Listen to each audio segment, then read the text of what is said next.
O câncer de pulmão representa hoje no mundo o tumor mais comum. São mais de 2 milhões e 100 mil casos novos por ano.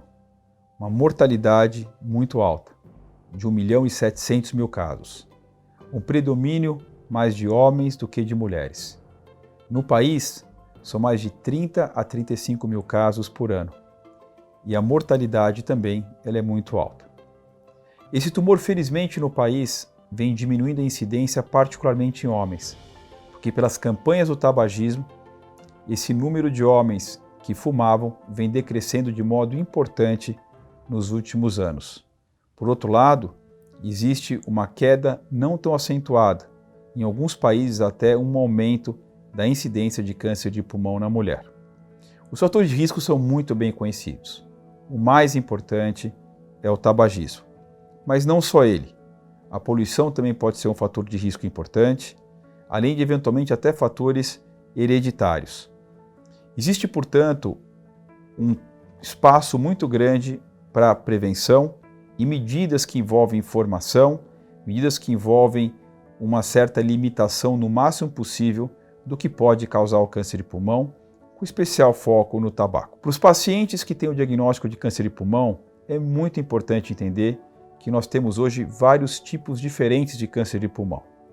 Isso envolve, outra vez, uma análise minuciosa que foi feita recentemente e que não existia há 20 anos atrás, entendendo que os tumores de pulmão que pareciam ser tão parecidos no passado, hoje representam grupos completamente diferentes. Porque a análise, além do microscópio, que é importante, tem agora análise molecular.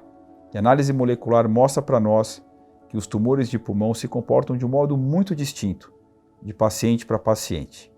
Para cada tipo de tumor de pulmão, ou melhor, para cada até subtipo de tumor de pulmão, os tratamentos podem variar de modo muito importante. A gente sabe que o diagnóstico inicial tem uma chance de cura muito alta. E existe também, em vários países, o conceito de rastreamento. Rastreamento através de exames de imagem, como por exemplo uma tomografia simples, sem contraste, que é feita particularmente em homens e mulheres de risco, que são aquelas pessoas que fumam bastante e por muito tempo. O diagnóstico inicial geralmente envolve um tratamento cirúrgico ou, em alguns casos, radioterápicos, que se mostraram, de acordo com alguns trabalhos, tão bom quanto a cirurgia. Na doença mais avançada, a cirurgia e a radioterapia também se impõem. E existe hoje uma melhoria das técnicas de cirurgia, como por exemplo dos grandes centros que hoje também praticam, além da cirurgia aberta ou a cirurgia por toracoscopia, que é como se fosse uma laparoscopia, a cirurgia por via robótica, onde o país vem ganhando muita experiência com essa cirurgia. As técnicas de radioterapia também melhoraram. Hoje elas são mais focadas, com doses mais altas e com muito menos efeitos colaterais. À medida que a doença avança, existe então uma necessidade de uma conjunção de tratamentos, onde um tratamento só, como na doença precoce, geralmente não é suficiente para oferecer para os pacientes e para as pacientes uma taxa de cura elevada. E as associações entre quimioterapia e radioterapia são muito importantes, e também entre quimioterapia, radioterapia e imunoterapia nos casos localmente avançados. A imunoterapia, que se iniciou na doença muito avançada, também então tem um papel importante em alguns casos de câncer de pulmão chamado localmente avançados, pós-tratamento com quimio-radioterapia. Na doença avançada, é super importante caracterizar o tipo do tumor e toda análise molecular, porque para cada análise molecular distinta vai ter um tratamento que a gente diz personalizado. Esse tratamento pode ser desde drogas orais, para tumores, por exemplo, que tem uma alteração de um gene chamado EGFR, ou a translocação de um outro gene chamado ALK, até tratamentos endovenosos quando essas alterações não existem. Para esse outro grupo de pacientes que merecem tratamentos quimioterápicos como tratamento de primeira linha, a introdução da imunoterapia foi muito importante, porque ela conseguiu, junto com a quimioterapia, oferecer resultados melhores do que só a quimioterapia.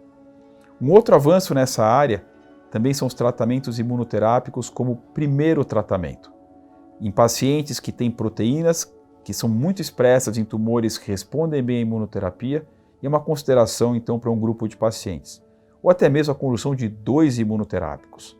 Ou até, de modo mais recente, a conjunção de quimioterapia com imunoterapia e com drogas que bloqueiam a vascularização do tumor.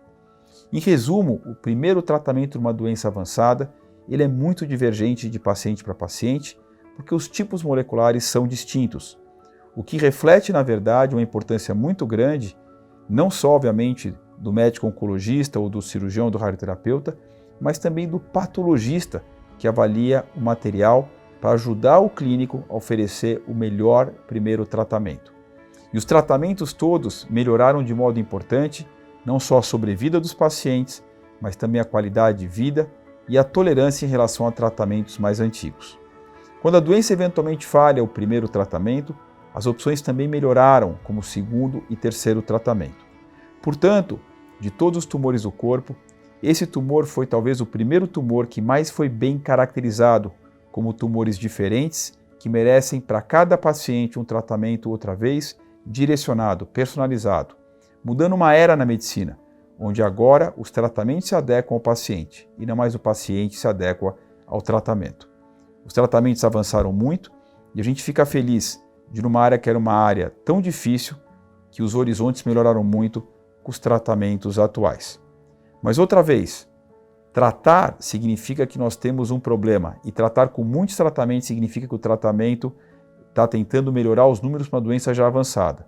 Portanto, o ideal é prevenir.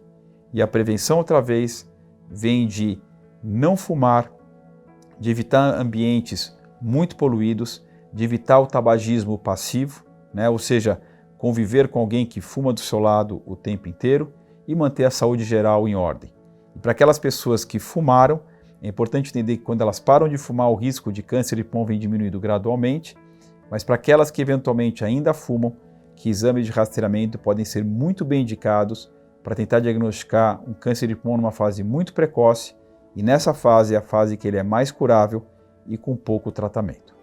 Não esqueça que você pode contar com o Instituto Vencer o Câncer, um instituto que foi criado com a missão de colocar a melhor informação sobre prevenção, diagnóstico e tratamento do câncer para o país todo, democratizando outra vez a melhor informação para que as pessoas consigam se prevenir, as pessoas consigam se tratar do melhor jeito, porque nada melhor do que abater o bandido do que conhecê-lo em total profundidade. Portanto, contem com o Instituto Vencer o Câncer.